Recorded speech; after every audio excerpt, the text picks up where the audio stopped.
I'm a single guy in my mid-30s. This happened a few years ago during a somewhat depressing period in my life.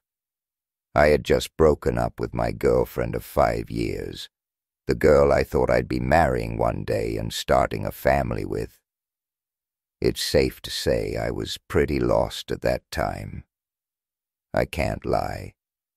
The psychological damage of the breakup was pretty severe.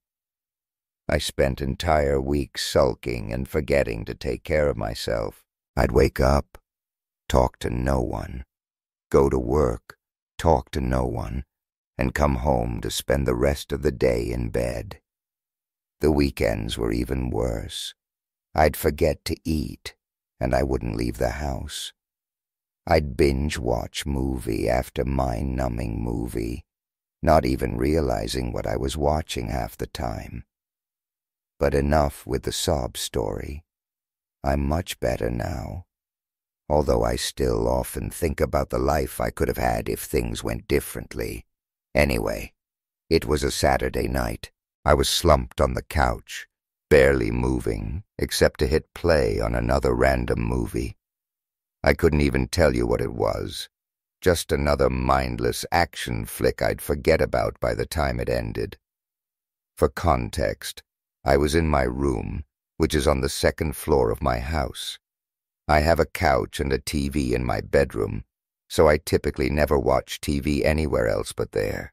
At one point, I looked down at my phone. It was a few minutes after 9 p.m.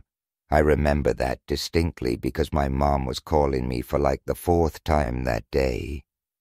I didn't want to ignore her, but I let it ring out anyway. I knew she meant well, but I couldn't bring myself to talk. I didn't want to hear the usual questions about whether I'd eaten or gone outside. Eventually, I got tired of whatever was playing and backed out to the menu. I wasn't really in the mood for anything, but I clicked on some random horror movie I'd never heard of. It was one of those generic ones with a grainy thumbnail. I figured I'd half watch it until I fell asleep. About 20 minutes in, I realized the movie was even worse than I expected. The audio was a mess. Every time someone talked, I had to turn the volume way up just to catch a word or two, and then the next sound effect would blast through the speakers and damn near rupture my eardrums. For whatever reason, though, I kept the movie on. I think it was just because I was too lazy to change it again. At some point, I started noticing this weird sound effect in the movie. It was this sharp, metallic clang, kind of like a pipe hitting concrete. It didn't match anything that was happening on the screen. No one was holding metal, and no one was in a warehouse or anything like that, and it wasn't timed with the scares either. It would just show up every minute or so, like the director had accidentally looped it or something.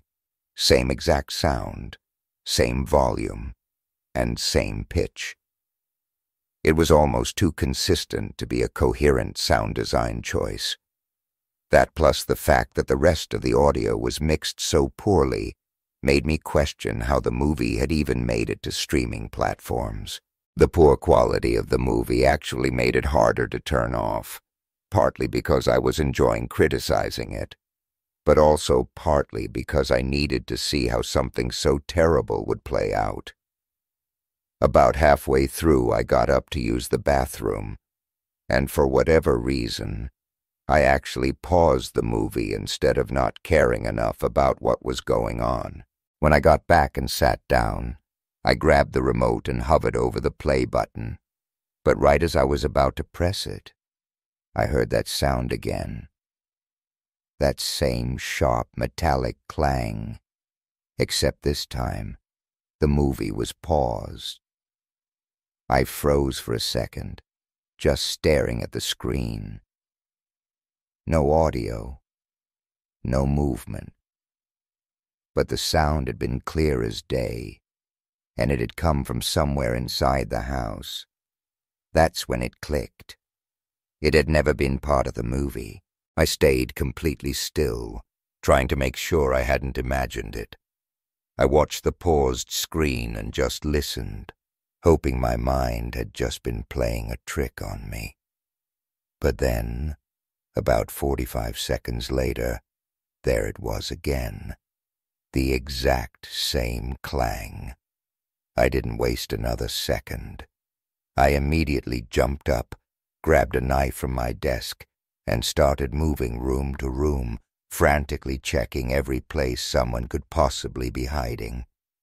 Every room in the house was clear, though. There was no one. In fact, there were no signs that anything was out of place either.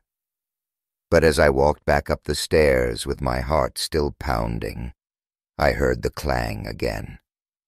It wasn't as loud this time, meaning it must have been coming from my room, where I had been watching the movie, but I had been sitting there the whole time, so that didn't make any sense.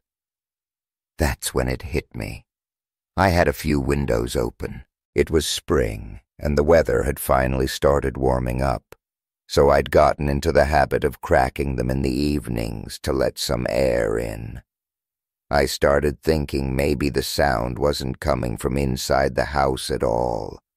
Maybe it had been coming from right outside the house this whole time. I don't know why, but that thought scared me even more.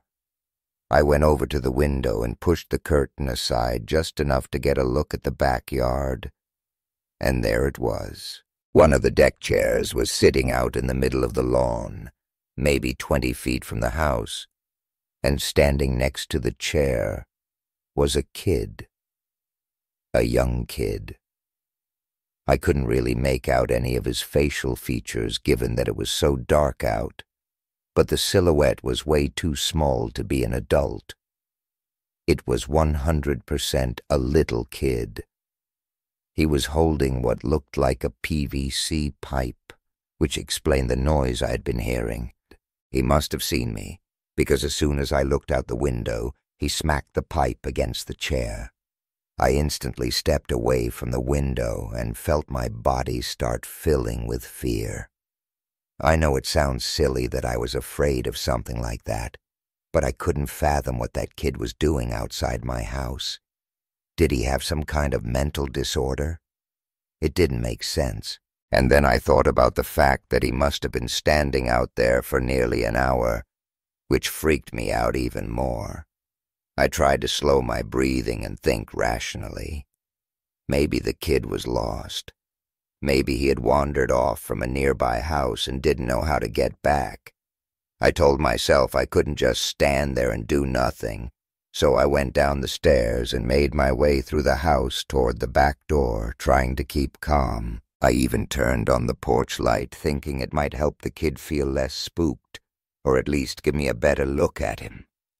As I was turning the doorknob, I froze. Something about it felt wrong, like I was walking into some kind of trap. If that kid were really lost, wouldn't he ring my doorbell or call out to me through my window? And even if he were too scared to and ultimately decided that banging a pipe against one of my chairs was the best option, would he really stick to that strategy after a whole hour? It was insane. Something in my gut told me not to go outside, so I slowly backed away from the door. I crept over to a small window just left of the door, one that overlooked the porch and part of the backyard. I kept the light off behind me and slowly tilted the blind with 2 fingers, just enough to see through without drawing attention. And there they were. There were 2 men wearing all black, crouching below my back door, as if ready to ambush me the second I opened it. I must have stared too long, because one of the men suddenly turned his head and locked eyes with me through the glass. I dropped the blinds and instantly dialed 911. I was halfway up the stairs when I heard banging on the back door. Those guys were trying to break in. I sprinted to my bathroom and locked the door. By that point, I was having a full-on panic attack.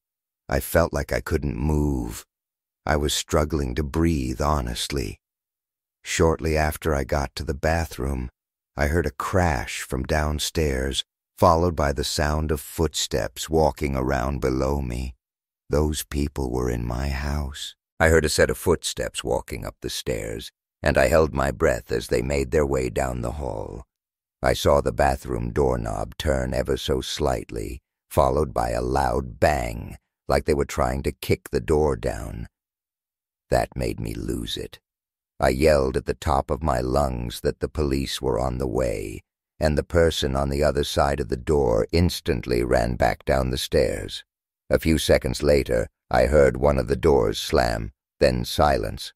The police arrived shortly after that, and I told them everything.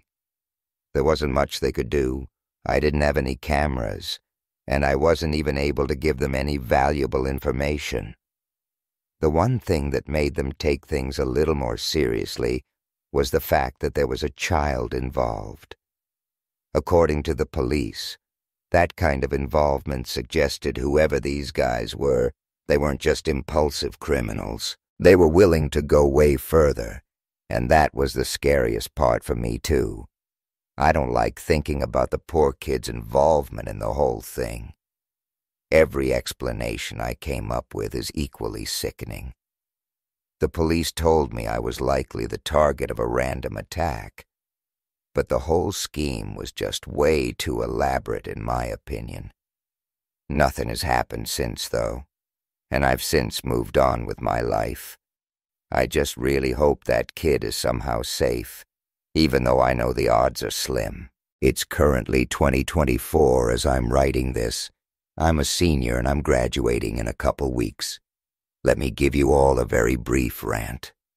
I never understood how most of my friends could survive a whole week-long spring break trip to Miami or some other party destination. I simply can't. So for every year of college, spring break was an excuse for me to just go home and relax. This past spring break was no different.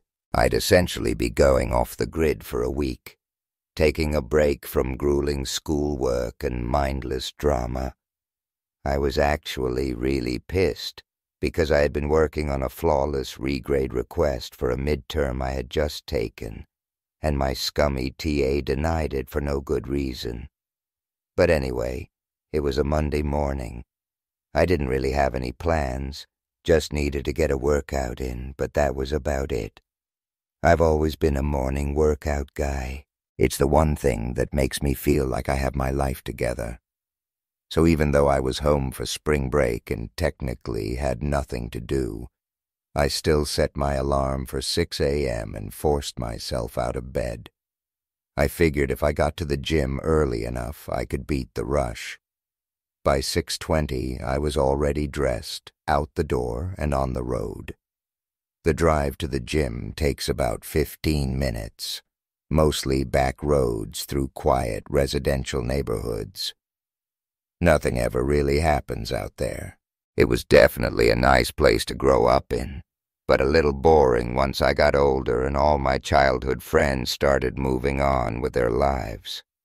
I was driving along listening to some YouTube beats when something strange caught my eye. There was an ice cream truck parked along the curb, just sitting there. Engine off, no lights. That wouldn't have been weird in the summer, I guess, but this was mid-March. It was still kind of chilly out. All the kids were still in school, too. There was no reason for an ice cream truck to be sitting there at 6:30 in the morning. It looked completely out of place. As I drove past the truck, I slowed down just enough to glance through the driver's window. It was empty. By the time I turned the corner and left it behind, I found myself thinking more about it than I should have. I don't know why. The sight just felt a little bizarre. It wasn't just that it was too early in the year for ice cream trucks. It was that I couldn't remember ever even seeing one in my neighborhood at all. Not even when I was a kid. My area just wasn't that kind of place. As weird as the whole thing was, I quickly dismissed it and proceeded with my workout. After the gym, I got a quick bite to eat and headed home, feeling like I'd actually done something with my morning. But as I turned onto the same street from earlier, the ice cream truck was still there, in the same exact spot. That made me pause. I figured someone would have called it in by now. This is the kind of neighborhood where people are really uptight and get twitchy if you park too long in front of their house. That actually reminds me of a time when some grumpy woman gave my friends and I crap for parking in front of her house, even though we were waiting for our other friend who lived right next door. I say that to say that I'm not crazy for expecting someone to have called the police about the truck. Curiosity got the better of me. Instead of heading straight home, I circled around the block to pass the truck again, just to see if someone was inside it now. And someone was. As I drove past the second time, I must have been a little too obvious with how slowly I was driving, because the guy in the front seat locked eyes with me for a few seconds. He looked really off. He had this long, almost cartoonishly pointed nose and a scraggly beard that looked like it hadn't seen a razor in years. He genuinely looked like someone who lived in his vehicle and rubbed me the wrong way. I drove straight home after that. My parents were both at work, so I had the place to myself. I spent the next few hours just killing time.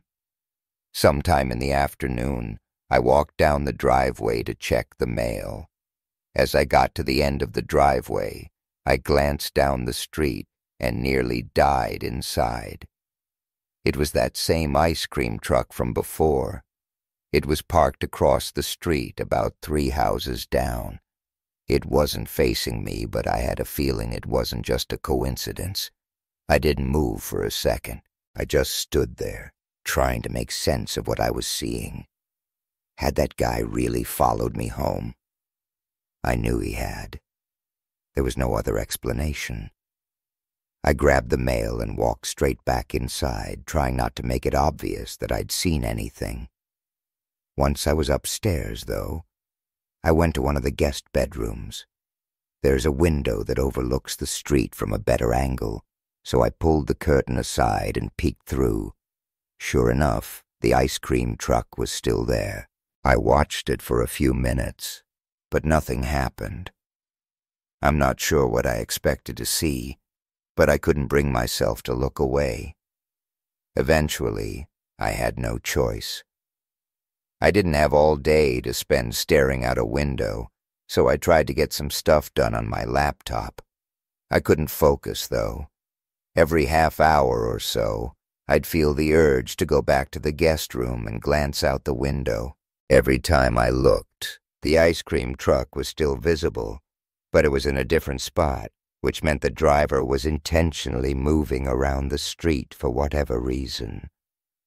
I didn't know whether it was a good idea to call the police or not. I wasn't sure what I'd even say, given that nothing had actually happened. Even now, I wish that I had just done what any normal person would have done, and either called the police or tried to ignore the truck. But I was too curious. My older brother is really into bird watching, so I started digging around his room for a set of binoculars I knew was in there somewhere. Eventually, I found them and returned to the guest room. I pulled the curtains aside and looked at the truck through the binoculars. I was not prepared for what I was about to see. Through the driver's side window, I could see that man from earlier, only he wasn't just sitting there. He was looking back at me with a pair of his own binoculars. As soon as he saw me looking, he instantly dropped the binoculars, started the truck, and drove off. I was horrified. That guy had been spying on me and my house for the better part of 3 hours after literally stalking me home. That's when I finally called the police. I didn't even know what I was expecting from it. I just didn't know what else to do. I told them that this ice cream truck had been circling my neighborhood all day, that I'd seen a man inside watching my house through binoculars, and that he drove off the second I looked back. The dispatcher was calm, and told me they'd sent someone to patrol the area and keep an eye out. She told me it should be relatively easy to spot an ice cream truck given how distinctive they were. Then she hung up. I didn't know what else to do after that. When my parents got home a little while later, I filled them in. They were obviously concerned, but they also told me it probably wasn't worth worrying about anymore. I was pretty tired by then, so I fell asleep pretty quickly. Sometime later, I woke randomly in the middle of the night. Instinctively, I grabbed my phone off my nightstand. It was sometime just after 3 a.m. I sat there in bed trying to figure out what had woken me up when I heard it. Music. It was very faint, almost too faint to notice at first. I kept listening, and panic started building inside me when I realized what kind of music it was. The jingle of an ice cream truck. Before I could do anything, something clicked softly against the glass of my bedroom window. I instantly connected the dots. Someone was throwing rocks at my window. That had to be what had woken me up. The music was way too quiet on its own. I sat frozen for a while, staring at the wall across from me. I kept telling myself to look, to just get up and check. But every time I started to move, my body locked up again. Eventually, I forced myself to do it. I crept toward the window and stood to the side of it for a second. On the count of 3, I peeled back the curtain in one fluid motion and looked. The man from earlier was standing in the middle of my front yard, right below my window, and on either side of him, holding his hands, were 2 small children. Or at least they looked like children based on how short they were. I really couldn't tell on account of how dark it was. I didn't waste another second. I tried to ignore the pounding in my chest, stepped away from the window, and immediately went to wake up my dad. I had already dialed 911 by the time he went downstairs to have a look around. My dad's a pretty tough guy, so I figured he'd want to handle things himself. Unfortunately, that man had somehow slipped away in the few minutes it took us to get outside. The police arrived a while later. A few days went by and we never heard anything, and I eventually had to go back to school. But my parents promised me they'd be on high alert. That was almost a month ago, and luckily my parents haven't told me about any strange occurrences since then. The reason I'm writing this now, though, is because my mom called me a few days ago. Apparently there was a missing persons case that had just gone public in our hometown. 2 6-year-old twins, a boy and a girl, had vanished from a neighborhood about 30 minutes from where we lived. The moment she said it, my mind went straight back to that night, to those 2 small figures standing on either side of the man in my front yard. The whole thing honestly makes me sick. Why would that guy sit at my house for hours and throw rocks at my windows in the middle of the night? And why even go to those lengths if he was involved in something as serious as a kidnapping? Maybe he was worried that I had somehow caught on to what he was doing. But if he had really taken those kids, wouldn't attention be the last thing he'd want? And then there's the kids themselves. I wonder if they were already with him when I first saw the truck that morning, or were they somewhere else? I really can't stop thinking about it. The only explanation I can come up with is the type of person who'd kidnap a child doesn't think like normal people do, which is why that man would risk getting caught just to freak me out. My mom followed up with the police to try and shed some light on the case and our possible connection to it. If anything ever happens, I will send an update. This happened last spring, about 9 months ago. I'm a sales associate for BMW, so my weeks are pretty busy. When I'm not at the dealership, I'm answering my phone. Because of all the phone work involved, sometimes I feel like I have more to do when I'm not at the dealership, as funny as that sounds. Because of the nature of my work, I pretty much have to answer my phone every time it rings, especially when it's an unknown caller. So as you'd expect, I get a lot of scam calls, but I have no choice but to answer, just in case it's a client or an interested party. One night, sometime after 10 p.m., my phone started ringing. It was a number my phone didn't recognize. Normally, I would have picked up without thinking, but this time, I was already in bed halfway through winding down. Something about how late it was just made me let it ring out. They didn't leave a voicemail. I figured if it was important, they'd leave one. But a few minutes later, the same number called again. I sat up and answered it. I was a little irritated, but I still tried to keep my voice polite, just in case it was someone serious. At first, all I heard was static, just this thick, uneven fuzz. I was about to hang up when I caught something underneath it. A voice. I held the phone closer and listened. It was my voice. I was 100% sure of it. That actually made me freeze up a little bit. After a few seconds, I realized it was more than just a recording of my voice. It was a conversation I'd had earlier that day with a client. Just standard stuff. Pricing, availability, setting up a test drive. Nothing sensitive, but it was definitely real. It was definitely my voice. I still don't know if it was the right decision, but I instantly hung up the phone. I sat there for a while, just staring at my phone, trying to make sense of what I'd just heard. I wasn't panicking, but I definitely wasn't calm either. The best way I can describe what I was feeling was a mix of confusion and unease. My first thought was that maybe it was the client I had talked to earlier. Maybe he had accidentally called me while trying to play back the call or record it for his own notes. I really don't know. It felt like a stretch, but it was the only explanation that didn't immediately spiral into something worse. That didn't really explain why the number was unknown instead of the number he had called from earlier, but it was the best I could come up with. The next morning, I decided to call him back, just for my own sanity.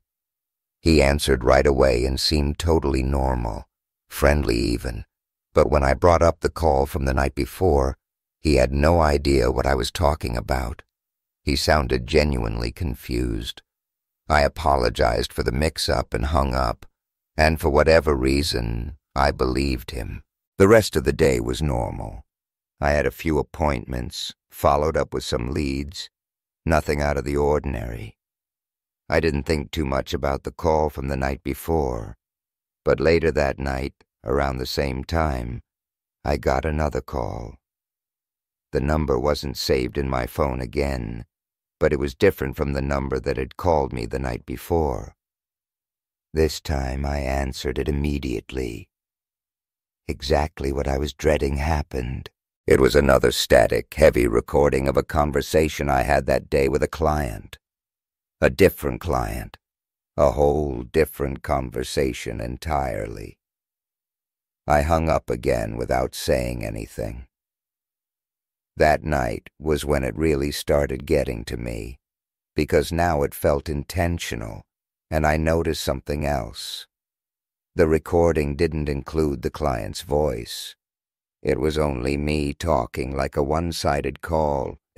I started wondering if someone had been listening in on my conversations and recording me somehow. I didn't sleep very well that night, as I couldn't stop thinking about it, but I didn't know what to do. I never thought I was a paranoid person, but the next week of my life proved me wrong. Every night for a week, the same thing would happen. I'd get a call from a random number, and would listen to a staticky recording of a conversation I'd had that day. I started recording the calls myself, I can't even tell you why. I just thought it was the smart thing to do. By the third or fourth night, it started to wear on me. Not just in a creepy, this is weird kind of way. I mean, it started to actually mess with my head. I couldn't relax. I couldn't think. I'd catch myself looking out the window every few minutes, like someone might be standing out there watching me. I started triple locking my front door. Then I started leaving a light on in every room at night. At one point, I even moved a chair in front of my bedroom door.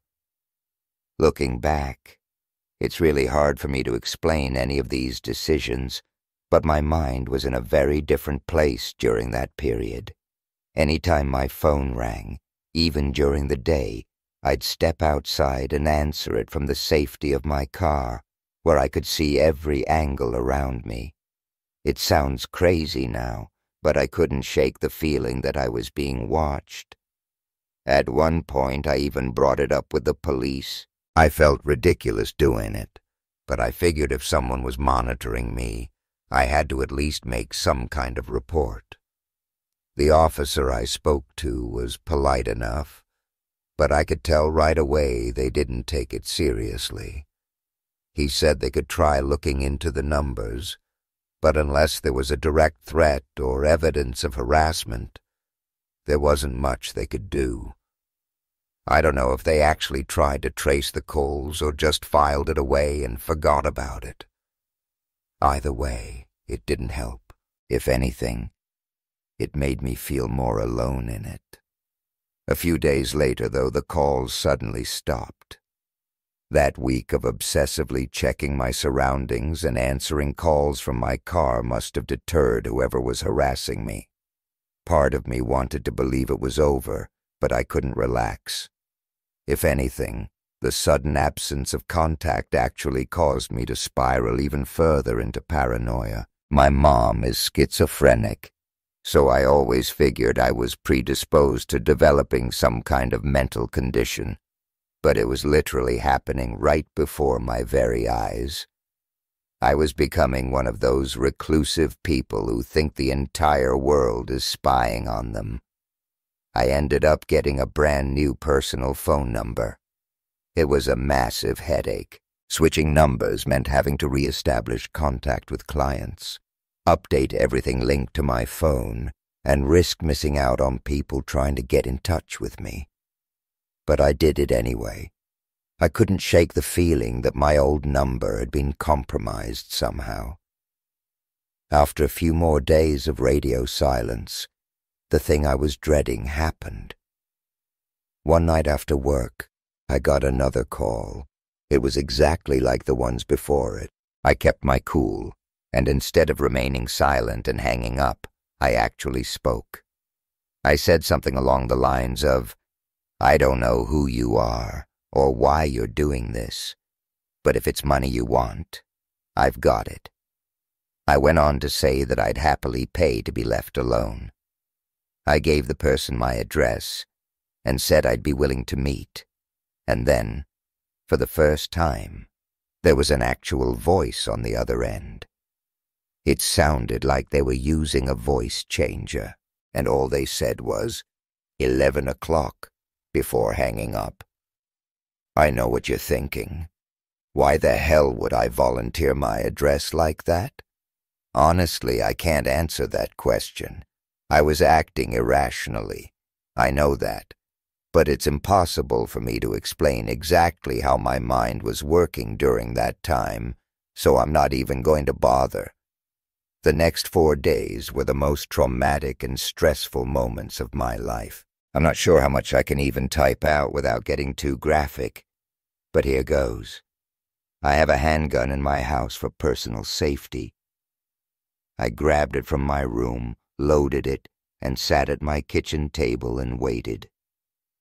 I can't even begin to explain all the thoughts that were bouncing around in my head as I sat there. I contemplated a lot of things in those 4 hours. I'd go as far as to say that had it not been for sheer chance, I might not be typing this out right now. Just thinking about that night gives me a sickening feeling. 11 p.m. came and went, and no one showed up. There's no telling what I would have done had they actually showed up. I ended up sleeping at the kitchen table with the gun in my hand. It was by far the worst night of my life, but thankfully, that was the end of it. I never got another mysterious call again, but that didn't change the fact that that person had done irreparable damage to my mental state. It took me a lot of therapy and time off work to recover fully, and I still get chills thinking about how easily I was almost driven to complete madness. I will never have an explanation for what happened to me. I have no idea how that person recorded my conversations or who they even were. I have no idea why they harassed me or why they stopped, for that matter. I've since moved out of that house, but there's not much I can do beyond that. If anything, this experience has made me a lot more fearful of the future. I can't help but think that I'm destined to end up just like my mom. Hopefully, getting this out there will help me heal in some way.